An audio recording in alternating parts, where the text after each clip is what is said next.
El grupo que ha dado denominación a la cátedra Encuentro Reformista está integrado por un conjunto de egresados de esta Casa de Altos Estudios. Nos tocó compartir y vivir la etapa de la transición entre la última dictadura y el inicio de la democracia. Quien hoy me acompaña, así como nos honra hoy con su presencia y su compañía, honró a la universidad siendo el primer presidente. Pero desde el encuentro o el reencuentro de aquellos reformistas de hace 40 años, hemos coincidido en promover desde uno de los pilares de la reforma universitaria, que es la Cátedra Libre, la reunión de ideas para aportar nuevos puntos de vista.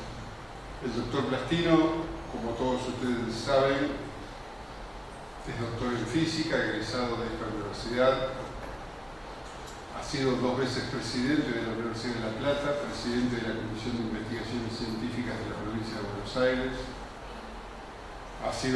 es profesor emérito en la Universidad de La Plata y en la Universidad de Buenos Aires, cuenta con distinciones y reconocimientos en distintas universidades del extranjero, pero por sobre todas las cosas es y ha sido toda su vida un reformista comprometido.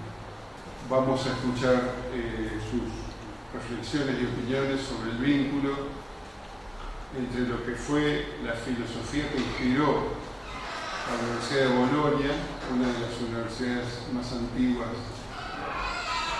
de Occidente, y las ideas que inspiraron a los reformistas del 18. Muchas gracias por su presencia y lo dejo Juan Ángel Plastino. Buenas tardes. Es un gran honor que los organizadores de esta cátedra me hayan pedido que dé la charla inaugural. Mi idea es tratar de enmarcar el pensamiento reformista dentro de un contexto histórico, pero no de la historia argentina o de la historia universal, sino de la historia de la institución universidad. La institución universidad es una creación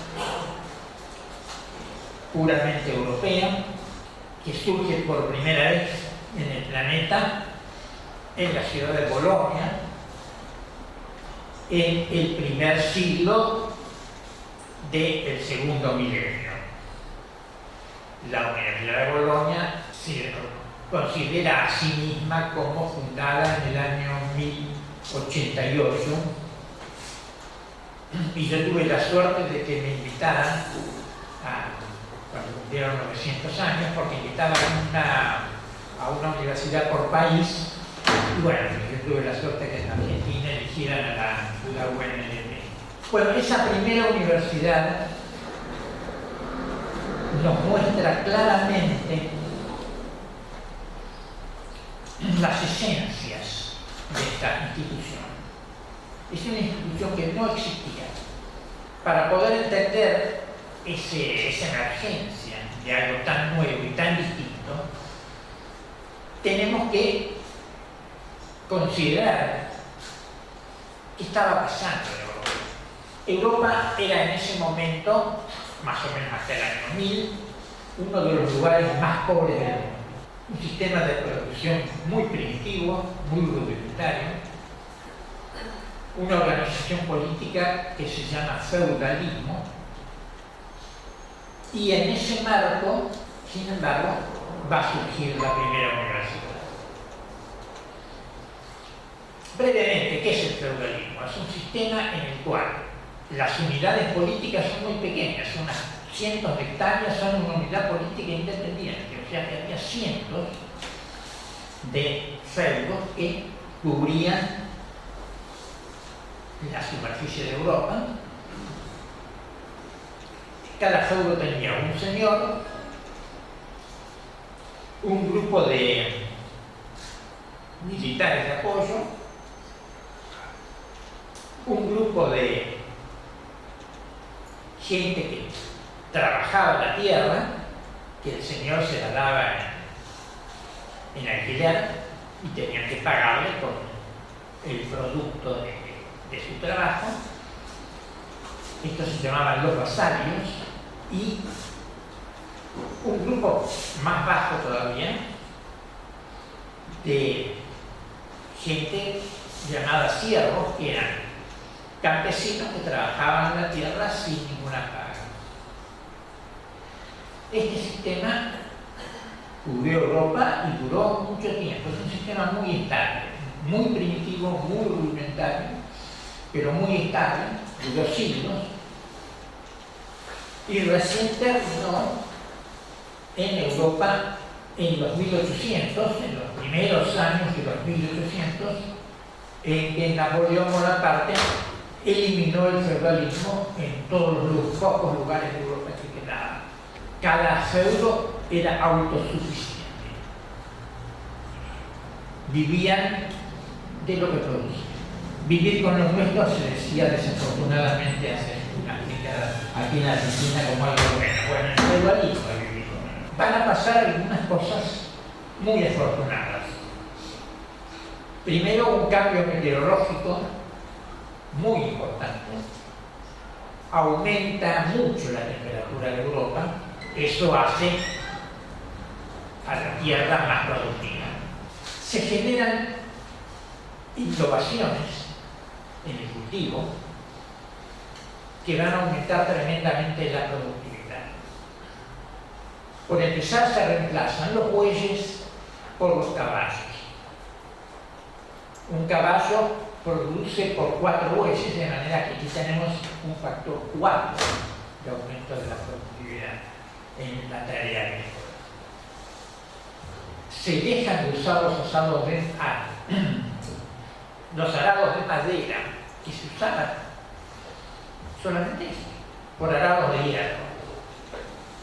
Los arados de madera tienen su sentido histórico, porque donde surgió la agricultura del planeta, hace unos 12.000 años, en Oriente Medio, el arado de madera en Egipto, en Palestina,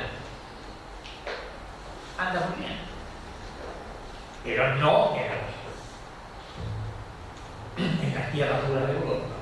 Bueno, alrededor del año 1000 empieza a trabajarse con arado de hierro, y eso multiplica otra vez la productividad agraria por un factor enorme. Y finalmente también descubren la rotación de los cultivos. Si cambiamos lo que cultivamos cada año, el suelo no pierde rendimiento, sino que todo lo contrario, mejora. Entonces se dan 3 innovaciones tecnológicas más o menos cercanas en el tiempo, que van a multiplicar enormemente la capacidad productiva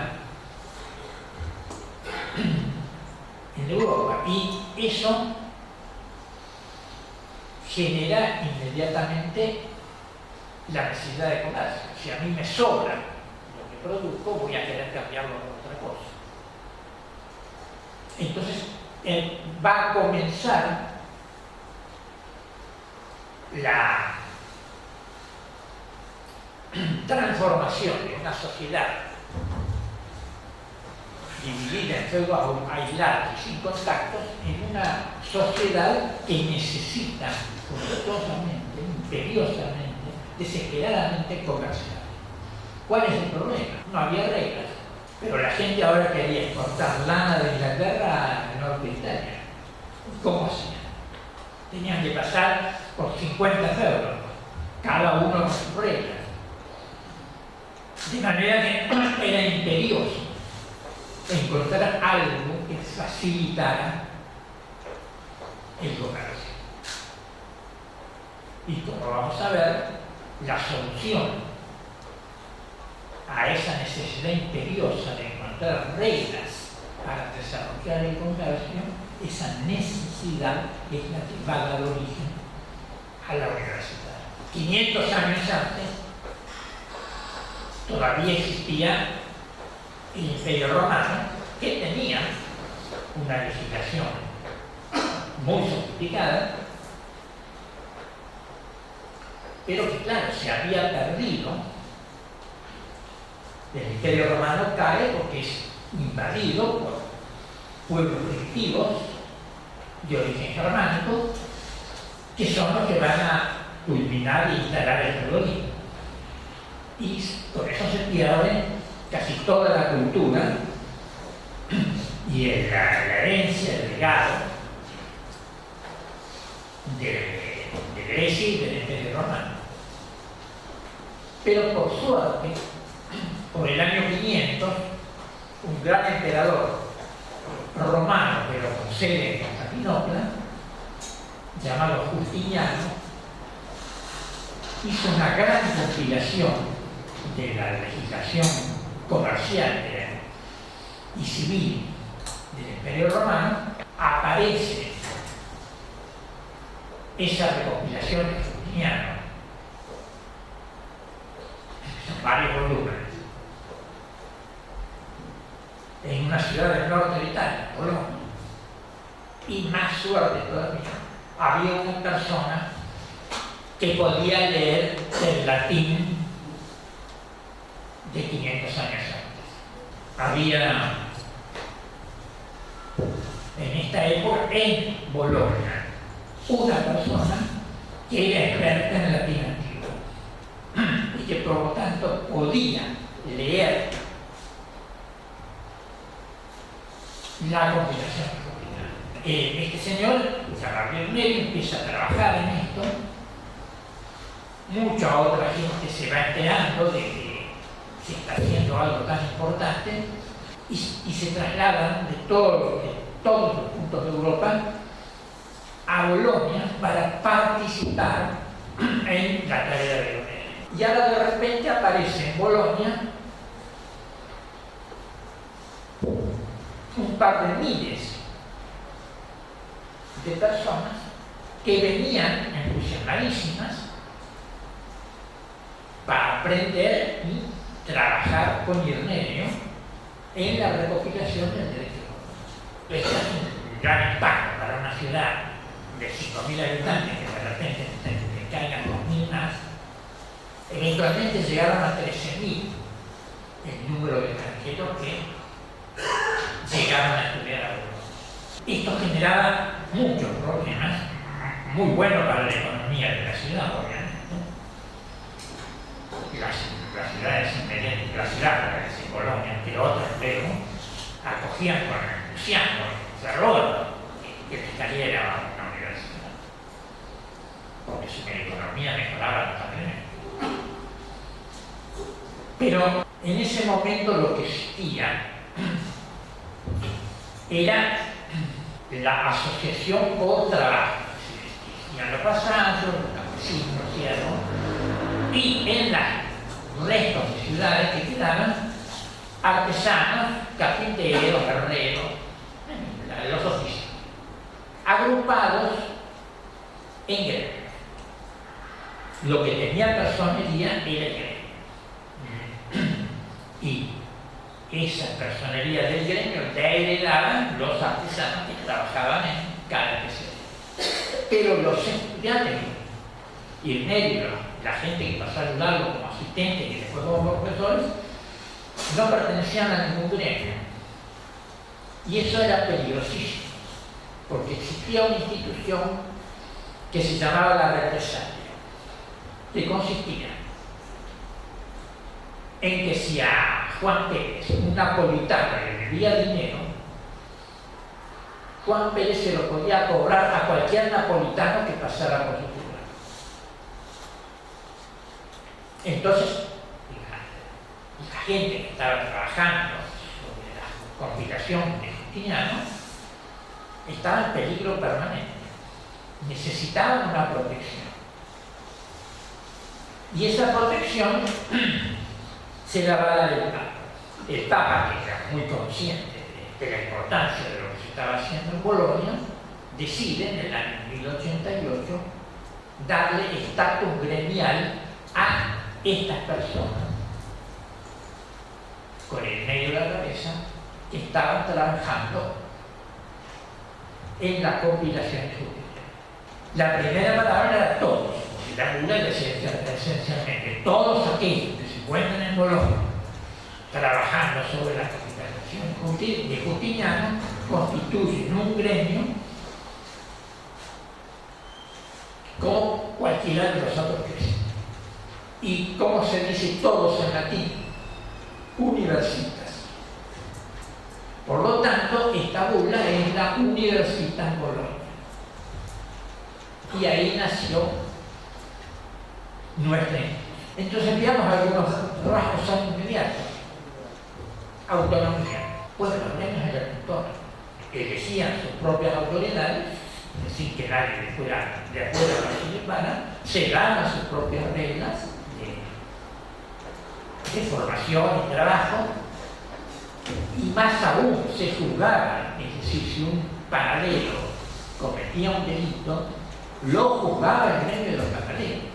Los gremios eran autónomos, y la Universidad Bologna era autónoma, porque era un gremio, gracias al decreto papal. Por lo tanto, la universidad es autónoma. Nació autónoma en Bolonia y, por suerte, en la mayor parte del mundo lo sigue siendo. Y de hecho, si una institución no es autónoma, no es universidad, porque no tiene las características esenciales que tiene que tener esa universidad, que es decir, sus propios gobernantes o representantes, darse sus reglas, darse sus estatutos y funcionar y vigilar que todo funcione correctamente. Pero veamos qué estaba haciendo. Esta gente estaba creando conocimiento. El derecho romano es lo que se dice casuístico, es decir, no hay principios, sino que hay decisiones de jurados o jueces. La congregación de Justiniano presenta el problema jurídico y qué solución se le había dado. Es un enorme listado de problemas jurídicos y cómo los jueces o los jurados habían decidido la cuestión. Pero lo que en medio y su gente estaban haciendo era buscar principios subyacentes que permitieran deducir de estos principios que ellos estaban creando cuáles deben ser los resultados de la tarea de los jueces y de los jurados. Es decir, esta gente estaba creando lo que hoy llamamos derecho civil y comercial. Y lo crearon ellos. Lo creó la mayoría. Llega hasta la actualidad, se usa hoy. El derecho civil y comercial tiene su origen en la Universidad de Bologna. Pero entonces, fíjense, esta institución estaba creando conocimiento, enseñando ese conocimiento que ellos crearon y transmitiéndolo a la sociedad, lo que hoy llamamos extensión. Entonces la Universidad de Bologna nace haciendo investigación, o sea, creando conocimiento, enseñando el conocimiento que ella crea y trabajando y transfiriéndolo a la sociedad que lo necesita desesperadamente como biología. Y esto tiene un éxito terrible porque ese conocimiento se necesita. Con ese conocimiento ahora empieza a haber reglas estables para comerciar. Y al haber reglas estables, florece el comercio. Al crecer la actividad comercial, va a crecer también la innovación, porque el comercio necesita innovación. Y tenemos el resultado que se conoce como renacimiento del siglo XII, o siglo XI. En el siglo XII se generan más innovaciones que en los 1000 años anteriores. Configura la sociedad que tenemos Hay tantos descubrimientos e innovaciones que es imposible enumerarlos. Les doy dos o tres. Por ejemplo, se inventa el papel, se inventan los lentes, inventan los molinos de agua, se inventan nuevas formas arquitectónicas basadas en el árbol y la fibra que van a permitir hacer grandes edificios que hasta ese momento eran imposibles. De ahí surgen las grandes catedrales que tuvimos la fortuna de ir a Europa, que son de esta época, 100, 200, 300. Enormes edificios que en los que era imposible soñar sin los cambios arquitectónicos del Renacimiento del siglo XII. Al disminuir el poder de los señores feudales, va a empezar a aumentar el poder de los reyes. El rey de París era el señor feudal de París. El rey de Francia se reducía a París y su entorno. El resto era feudo. Si bien todos los señores feudales eran vasallos de un rey, ese vasallajo era puramente nominal. El que manejaba todo el señor feudal. Pero esto, cuando empiezan a surgir las ciudades, gracias al comercio, eso disminuye el poder de los señores feudales y aumenta el poder de los reyes, que eventualmente van a dominar varios países, entre ellos España, Francia e Inglaterra. Importantísima innovación que viene del invento del papel es la aparición de los bancos. Estos señores trabajaban en bancos de plaza, por eso se llaman bancos. Europa va a contar con una institución nueva que está destinada a crear conocimiento. Ese conocimiento continúa incentivando la innovación, de manera que es un círculo virtuoso, que además puede ahora ser financiado. Hay posibilidad de financiar cosas porque hay bancos. Y Europa empieza a crecer. Pero el origen de esa prosperidad europea que llega, cuyos efectos los sentimos todos hoy en el planeta, es esta institución. Europa era el único país que contaba con universidades. Es la única región del mundo. Cuando Europa conquista América, empiezan a crear universidades en América, Córdoba en Argentina en 1600, Harvard en Estados Unidos también en 1600. Pero en el resto del mundo no. Ya va quedando claro cuál es el marco de la institución universitaria. Autonomía. Rector significa representante, es el que habla en nombre de la universidad. El primer rector de Bolonia fue un estudiante. Y los estudiantes y los profesores son los mismos, son parte del mismo gremio. Por eso cogobierno, autonomía, cogobierno, un tipo especial de enseñanza, porque están enseñando un conocimiento que ellos crean, no que crearon, ellos crean, el conocimiento que es. Y extensión. Pero todo esto es la reforma. Estos son los principios de la reforma que están naturalmente en Bolonia. La institución universidad emerge con estos ingredientes. Entonces, lo primero que vemos es que la reforma universitaria de Córdoba trata de implantar en nuestro medio lo que existía desde el principio. Bueno, como la universidad es tan exitosa para Bolonia, muchas otras ciudades quieren tener universidades también. Y en el 1200 y 1300, en esos siglos se crean numerosas universidades por toda Europa, con toda ciudad más o menos importante que, viendo la ventaja que había tenido Bolonia, quería tener lo mismo. Ya desde la Universidad de Bolonia hacía convenios, no solo con su propia comuna, la de Bolonia, sino también con otras, para asesorarlos políticamente. esos convenios que de alguna manera hoy hay alguna crítica en Argentina sobre los convenios de las universidades. Bologna los inventó. A medida que se va acumulando el conocimiento, y está creciendo en forma exponencial, ese nuevo conocimiento que van creando las universidades hay que trasladarlo en enseñanza a los estudiantes.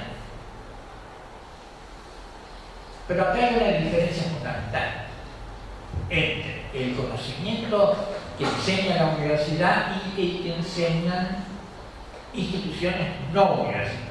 Las instituciones preuniversitarias o no universitarias enseñan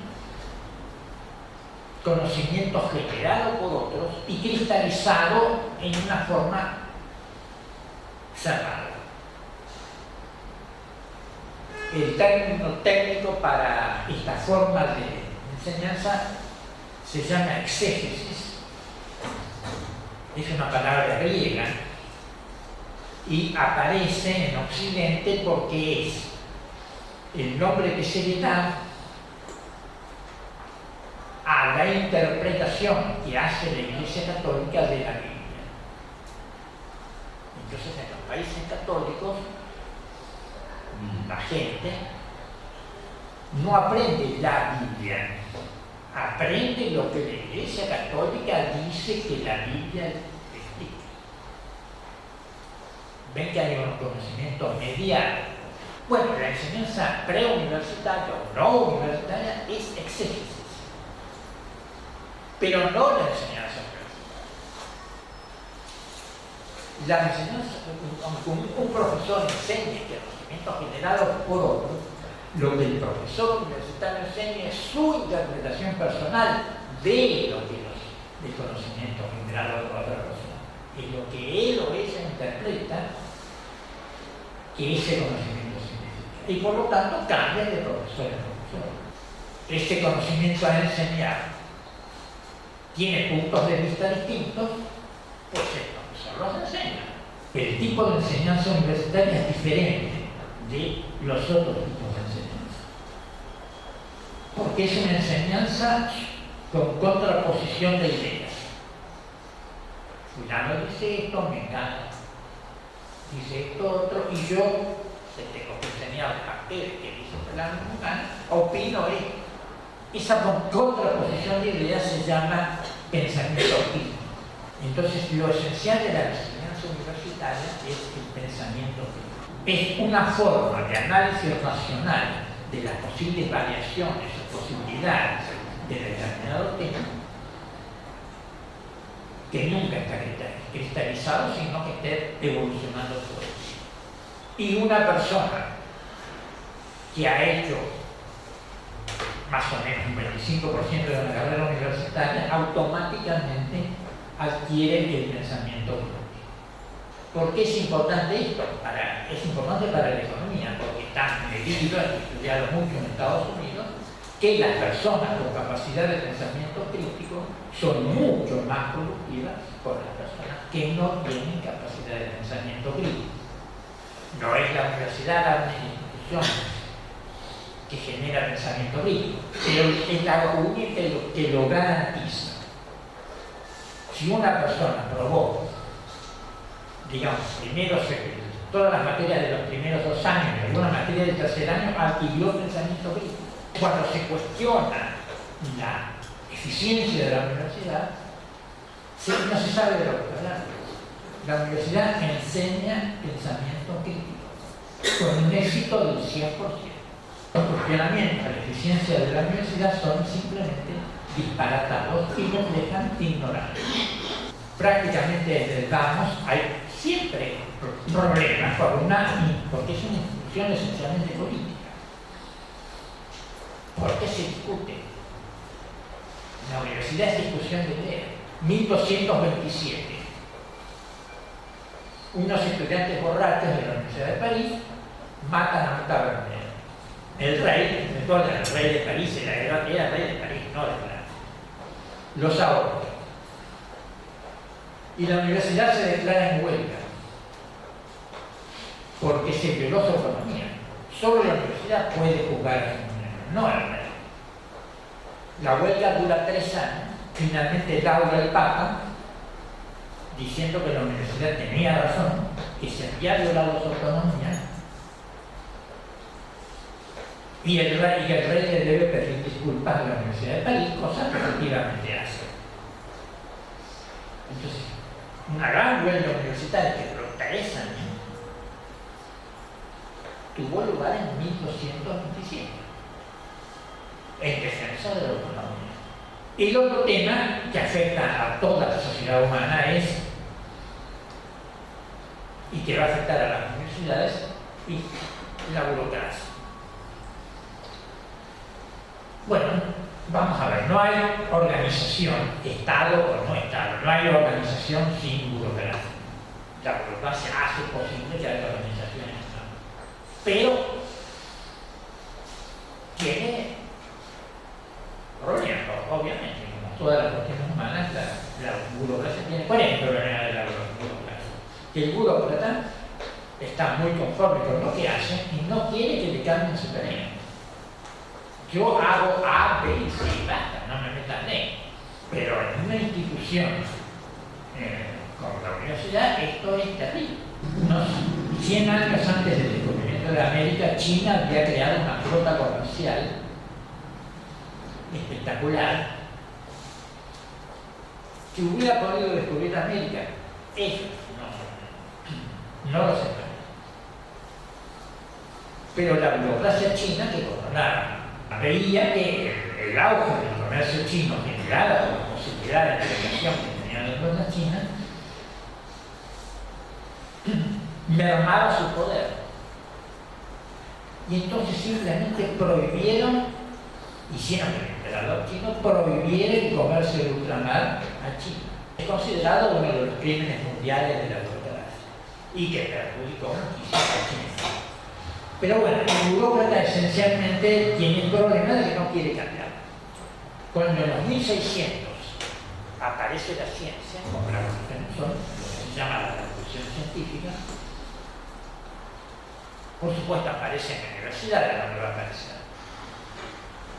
Las dos figuras más grandes de la revolución científica son Galileo Galilei, profesor de la Universidad de Pisa, y Isaac Newton, profesor de la Universidad de Cambridge. Cuando aparece la revolución científica, muchas universidades, especialmente en Italia, Holanda, Francia e Inglaterra, se suman entusiastamente, pero otras no, por ejemplo la de Alemania. Cuando aparece la revolución industrial, que va a cambiar el planeta, esto se trabaja hacia fines de los 1700 en Inglaterra, gracias a la máquina de vapor. La máquina de vapor, por primera vez en la historia humana, permite reemplazar el músculo animal o el músculo humano por el trabajo de una máquina. Esa máquina es la máquina de vapor que se descubrió. ¿Dónde podría haberse descubierto la máquina de vapor? En una universidad, la Universidad de Glasgow, la patentó la Universidad de Glasgow. No es bien vista por la burocracia de las universidades alemanas. Y entonces en las universidades alemanas no se enseña ciencia ni se hace investigación. O sea, no se hace investigación, por ejemplo, en teología o en derecho, pero no científica. Y para 1820 surge un gran pensador y filósofo llamado Humboldt, que dice que y convence al emperador, al rey de Prusia, el emperador no había emperador, convence al rey de Prusia de que las universidades alemanas, y por empezar, el rey de Prusia crea la de Berlín, deben ser una institución fundamental con dos misiones fundamentales: desarrollar ciencia, hacer investigación científica y generar industria. En Alemania la revolución era, aunque ya la revolución industrial en otros países existía, no había llegado a Alemania, que seguía teniendo producción primaria. Y Humboldt le agrega una tercera misión a las universidades alemanas: generar la unidad alemana. Alemania en este momento, 1820, estaba formada por alrededor de 70 comunidades políticas independientes. Esto se llama la Revolución Alemana de von Humboldt. Esta reforma de von Humboldt tiene un éxito espectacular. En 30 años Alemania ya es potencia científica y empieza a ser potencia industrial, y en unos años más, en 1870, se unifica. Entonces nuestra reforma universitaria se refiere a la de Alemania. Entonces, para terminar, el marco de nuestra reforma, que lamentablemente no tuvo el éxito que tuvo Alemania, la Universidad Alemana, lo que logró a nivel país, pero nuestra reforma universitaria se extendió a toda América Latina, tuvo mucha repercusión, generó un tipo de universidad como la nuestra, como acaba de mencionar el ingeniero Rastelli, una universidad cuyo nivel de producción científica, de su nivel de investigación, de innovación, de generación de conocimientos de todo tipo, explota. La reforma universitaria del 18 es el traslado a nuestro territorio de las ideas fundacionales de Bolonia y de la reforma universitaria de fondo, que da origen al funcionamiento de la mayoría de las universidades de los países avanzados. La reforma de von Humboldt, por ejemplo, fue tomada con mucho entusiasmo en Estados Unidos, y todas las grandes universidades siguen el esquema de von Humboldt. Y termino mencionando 4 nombres, por si les suenan: Hegel, Karl Marx, Nietzsche y Einstein. 4 grandes figuras del pensamiento mundial, todas grandes partidarias de la reforma de von Humboldt, como la nuestra es una copia de la de von Humboldt, podemos decir orgullosamente que somos herederos del pensamiento de las figuras más importantes de la civilización occidental. Bueno, muchísimas gracias por Abriendo el teléfono. ¿Por qué cree que acá no funcionó y en Alemania sí funcionó? En Alemania había un fuerte sentimiento. Fíjense, en Alemania, 1870, Argentina ya existía el país americano. 1870 se crea recién Alemania. Ellos estuvieron penando durante siglos por poder unirse. Entonces, que hubiera una institución como la universitaria que trabajara para eso, encontrar un terreno muy fértil en la sociedad, que acá no existe. Bueno, esto hay que vivirlo para verlo, pero digamos, en Alemania, un profesor universitario es alguien muy importante en la sociedad. Cuando yo fui profesor en Alemania, fui al banco a abrir la cuenta para la Universidad de Pagara. Cuando apenas se enteraron que yo era profesor de la universidad, me dijeron que licenciado, no, usted habla con el gerente. Cuando fui a sacar el carnet de conductor en Alemania, me hacen una serie de preguntas, lógicamente, los datos, qué sé yo, pero apenas se enteraron de que era profesor de la universidad, me dijeron, acá hay un problema. Espéreme, por favor. Va el empleado y vuelve y me dice, mire, nosotros no podemos tomarle un examen a un profesor de la universidad, así que le damos el carnet. Me dieron el carnet.